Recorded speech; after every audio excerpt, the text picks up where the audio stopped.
The city of Darmstadt is home to 140,000 people. Not all of the buildings are beautiful. It's the architectural contrasts that make up this city's charm. The town's castle on the Old Market Square is one of the few historic buildings rebuilt after World War II. Darmstadt's central Luisenplatz unites several different building styles, including a rather ugly 1970s shopping mall. Filmmaker Christian Gropper has dug into the city's past.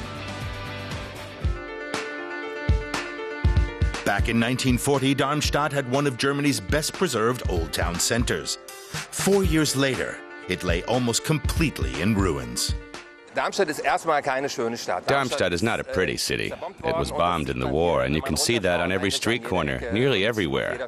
A few old buildings were rebuilt, but most of them date back to the 1960s and 70s. Perhaps you could say that this mix of old and new buildings has a certain kind of charm. Darmstadt's artists' colony at the Mathildenhöhe is a short trip from the center and the city's architectural highlight. Some of it escaped war damage and is considered one of the most important works of the Art Nouveau era.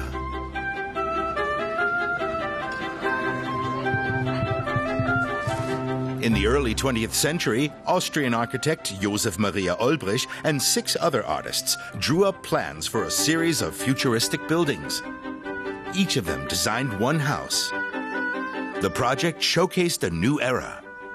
It boosted Darmstadt's reputation abroad and was named the cradle of Art Nouveau. Olbricht's largest building is also a major Darmstadt landmark. The nearly 50-meter-high so-called Wedding Tower is currently being restored. Art Nouveau and Darmstadt belong together. Darmstadt would not have become so famous for its architecture if it hadn't been for Art Nouveau. Also for new architecture in the post-war period. On the other hand, Art Nouveau artists had a great opportunity in 1900. They had a local artistically minded ruler who provided them with homes and work. They were free to work and could express themselves freely.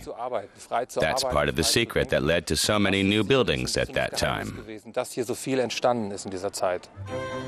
Once a year during the Art Nouveau days, the artists' homes are open to the public.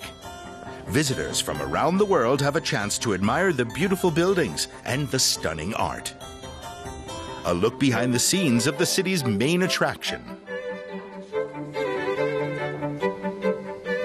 It's a chance to see these older buildings differently, not just from the outside, but from the inside as well. I've seen fascinating things. The houses, the atmosphere, amazing. Just looking at the furniture and the architecture, the entryway, it's all really interesting. Darmstadt's new architectural gem is the Darmstadtium, a new €90 million conference and science center. The old city wall is integrated into the building. The center is located next to the city's technical university. The city's been dubbed Science City thanks to the university and several international research institutes. The futuristic 18,000 square meter building is designed to attract international scientists. People here were skeptical at first, saying it was too large and too costly. Nowadays, local residents are rather proud of the center and have given it a nickname, Scheppschachtel. Ask anyone in Darmstadt. They might not know where the Darmstadtium is, but everyone knows about the Scheppschachtel. People are proud that the German Chancellor has been here to attend conferences, and that a lot of people come to Darmstadt from abroad. The renovated square outside the city theater has been modernized and is especially popular on fine days. A popular meeting point is right next to the railroad tracks. Here in Weststadt, a former truck repair shop is now a popular bar.